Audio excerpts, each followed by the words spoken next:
How many units do I order for my first Amazon FBA product? Hello everyone and welcome back to another video. If you're new to the channel, my name is Saad Basim and today I'm going to give you a breakdown about the exact math that you need to make sure that you calculate the exact numbers for your first order and for your reordering. So don't worry about it.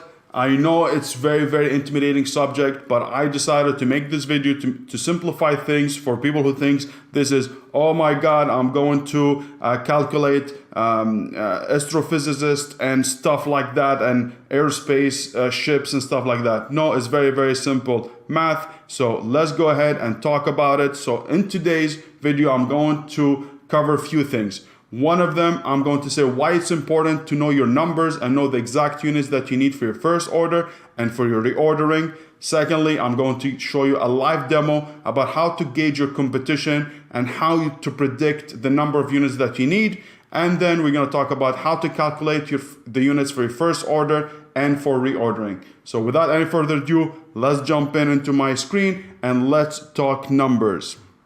Give me a second. All right, guys, that's how we feel right now, but hopefully at the end of it, we're going to feel happy. So let's talk about why you need to know your numbers, guys. First, you have two situations you're gonna face. One of them, if you order less than you need, and the second scenario where you order more than you need. So if you order less than you need, you'll run out of stock very quickly and cannot run. You cannot rank for the keywords that you need at the launch stage. So it will be a waste of effort. So it's very important to know your numbers for first order so you can rank for the keywords that you need for the launch stage.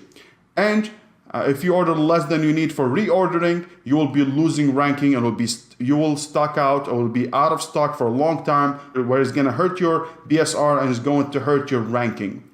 The second scenario, if you order too much, you might get stuck with units that you cannot sell and lose money, especially for your first order. So let's go ahead and talk about the numbers and what you need exactly. So first of all, I'm going to give you a live demo so you can how to check your competition, especially if you went and you searched, if you did your product research. I made a video, guys. I'm going to leave a link up there or there, I'm not sure where. You will be able to check a very in-depth product research method that I have shared. Is almost an hour and a half of tutorial on how to use Viral Launch to check your how to choose a product and how to validate it. But now we're going to use the Chrome extension from Viral Launch to check on our competition and see the numbers that we predict after we choose our product. So give me a second here. We are going to come here. So what I did here exactly, guys, I just went and I typed coffee grinder. So let's go ahead and do it. I was just doing it before. Coffee grinder, let's say. If I know how to spell correctly. Thank God you guys are not learning how to spell or English here.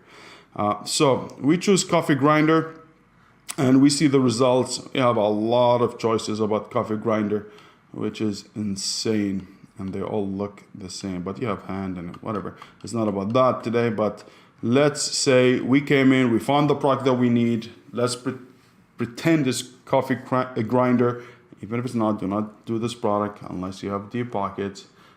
So let's go ahead and run our market intelligence Chrome extension, and we're gonna see the numbers. So what I'm trying to do here, guys, I'm going to see what our competitors are doing and what kind of sales they're doing, how many units they're selling per month. And this is very important because when I have a product and when it comes to launch stage or predicting units, I usually what you need to do, it's you have those top 10 sellers, right? Like just a second, let me come here. 1, 2, 3, 4, 5, 6, 7, 8, 9, 10. Usually when I want to rank for any keyword or a product, especially as a keyword, I want to be on the 5th or the 6th position. It's very hard to get the 1st, 2nd, and 3rd because they have more tracking history, trailing history, sales history, which it's in their side. So it's very hard to aim for that. So what do you want to be? Around 5, 6, 7, these stuff. But let's say 5 and 6 is where the common thing, that's what you're aiming for when you use a lunch service or you do a giveaway. You want to aim for 5 or 6 position. So if I look at the monthly sales, this is how many units they're selling per month. So if I see the 5th and the 6th, they're making 1,900 units, and here making 3,300 almost, which is really crazy. So I want to take the average, okay? So I want to take the average of the 5th and the 6th. So if I add these and divide them by 2, you should get an average. Or if you want to do it the other way, you can basically take from number 3 until number 8 or 7, and you'll be able to take the average. These how you be able to gauge it, but usually it's from the 5th and the 6th. That's how I do it myself. I'll take the first number, second number divided by 2. Or if you're lazy and you don't want to use calculator or you don't want to get into stuff like that, what I do, there's this very special tab here, which is market intelligence, make it very easy for us to know the top 5, the top 10, and some analytics about our search or about the results that we get. So detailed statistics, you're going to see the top 5 and the top 10. So if I see in the top 5, I have the average sales is 2,530 units. The average price is $22, and that's how much they're averaging each person. If they take all the numbers, the top 5 divided by 5, that's how much you need, okay? And this is the average review count, how much on the top 5, and this is what you need for top 10. So you can take this average or this average, wherever you feel comfortable. I think in the beginning, maybe this product is very, very competitive and very saturated. So it's very hard to get into. You can get into for sure, but for beginners, it's very hard. So I will take an average number of, let's say 1,800 or 2,000 just to be safe. Here we're all doing estimates, but because we don't know the right number exact, we're just averaging between the 5th and the 6th position. And slowly you'll be able to know more once you launch the product. But this is only for estimations and for the beginning. So that's been said. So let's say we did that for any product we have. We get the average between the 5th and the 6th. So now we go to the next step. This is very important, especially for the first order, guys. So let's go back to my slides and let's talk some Einstein stuff. All right, so let me go to presenter again and let's talk, guys. So calculation begins, guys. This is for the first order. So I'm just for the sake of this example, I'm going to say that I found my product, I got the 5th and the 6th position, and I found out that they're selling around 300 units. I'm doing this example just for easier math so you guys can follow with me and it will be easier to explain. So what I would do, I'll go ahead, I'll take this 300 units. All right, I have it, which is here. Okay, so I put 300 units. And then I need to put in consideration the launch period or the giveaway, which is you will need. So let's say, for example, the product that I have, I contacted my, let's say, viral launch to see how many units I need per day for a specific keyword that I want to rank for. And let's say they said you need 10 units. Usually for a giveaway, you will run it for 10 days to 14 days. 10 to 14 days. I really think is the best thing to do it longer and to do it in a very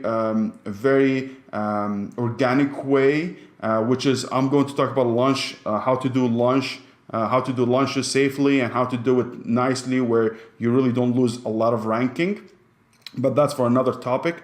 But let's say we said 10 units. So now I have 14 days, which is the length of the giveaway or the launch period, 14 days, and each day I need to give 10 units. So that means 114 days times 10 units that I'm going to give per day is going to give me 140 units needed for my launch. So what I'm going to do, I'm going to take the 300 units plus the 140, and that's going to give me the exact number or as close as possible to the exact number for the units that I need for my first order. So it'll be 300. Sorry. Will be 300 plus 140, so give me 440 units. Now, this is what I need as an average. But me, what I would do, I always add 15% extra from those units. So what I would do, I'll take my 440 units that I need, which includes my average monthly units that I'm gonna sell between the 5th and 6th position, plus my 14 days for my giveaway, and then I'm going to add 15%. So I'll take the 440 units times 15%. Now, if we want to be a little bit how to do this calculation, just to make sure you guys know it. Sometimes it comes to percentages, becomes tricky. So I do 440 times 1.15, and that's going to give me the 506. And this is it for that specific calculation here, where it comes with percentages. So that's for our first order. Now, for the reordering, which is going to get a little bit more trickier or has more steps, because there's a lot of things you need to factor in, unlike the first order, which is we need to factor in our manufacturing lead time and shipping time. And this is things that we didn't have in our first order, because even if we had it, we didn't care about it that much, because we're not worried about ranking. We're just about to get ranked. But here we want to, in reordering, we want to maintain our ranking position. We want to make sure we don't run out of stock for a long period. Usually the grace period is between 7 to 14 days. I've seen people with more, but there's some tricks and tips about that. But let's say I don't want to run out of stock. I want to make sure that I have the exact numbers. So again, guys, this is for very, very basic numbers. And let's say I sold 300 units per month. So let's say I launched my product and I sold 300 units per month, which means I'm selling 10 units a day. Okay, so I'm selling 10 units a day. Now, the second thing I need to factor in is manufacturing lead time. Manufacturing lead time is basically, it's the manufacturing time that the supplier takes for manufacturing the product, for packaging, for inserts, for everything, to get the product from A to Z, until they have it from the production time until they have it in the boxes. That, let's say, takes 30 days. Okay. The third thing I need to factor in is the shipping time. So let's say this product, I'm using air shipping, and it, let's say cargo shipping, and it takes 15 days. So now I have 30 days for manufacturing lead time plus 15 days for our shipping time. The fourth thing I need to consider, and I always add, is 15 days extra. And why this is 15 days extra is for breathing room and for error anticipation. It could be the manufacturing lead time, the supplier, there's some issue with the tooling and they couldn't ship within 30 days. Let's say they had a problem with the packaging. There's some corrections I need to do. Maybe the shipping took longer than possible. Maybe the plane had an issue. Whatever it is, I always add another 15 days. So the four things you need to consider, or the numbers that you need to have to be able to calculate your reordering. So what I would do, and I made it easy for you guys, you're gonna add the 30 days for manufacturing lead time, plus 15 days for shipping time, 15 days for breathing room. That will give me 60 days total. All right, so I will have my 60 days times the 10 units I need per day. That comes up to 600 units that I need as minimum for my reordering. Now, with reordering, it becomes tricky. So if every time I have 600 units, that means even if when I see in my seller dashboard and I see 600, that means I have to reorder again. So this is the bare minimum that I need. So once I have the 600 units, I always add the 15% extra on it. So 600 units times 15%, 15% as I showed you before. So it's going to be 600 times 1.15. That's going to give me 690 units as minimum. Now, this number, guys, is only the numbers the minimum that you need for units. It's not the things that, if you order this units, basically you're gonna run out of stock. So you want to make sure that you're ordering more than what you need. I know it's going to be very cash flow restrictions. It's going to be hard on your budget or whatever. So that's why in my first video with the product research, I explained why it's very important to have enough cash or budget to factor in those issues, which is the cash flow issues that you're gonna have, and spike in sales, or longer manufacture lead time, and anything like that. Is very, very important to have a bigger budget than the initial one. So if I wanted to reorder this product, and let's say I have those numbers, I wouldn't order 690.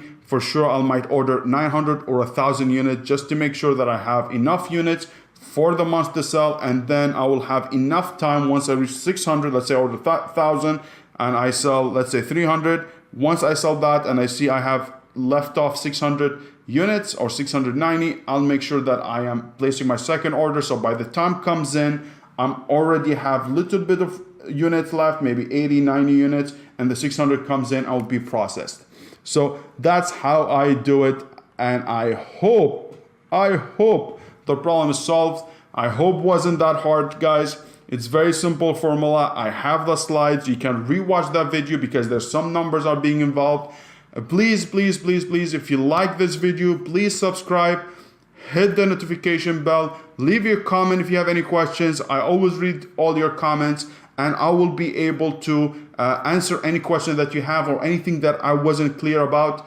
And if you want to join our Amazon FBA Giant Facebook group, please do, and I will accept you in. So thank you so much, and see you in the next one. Take care, everybody.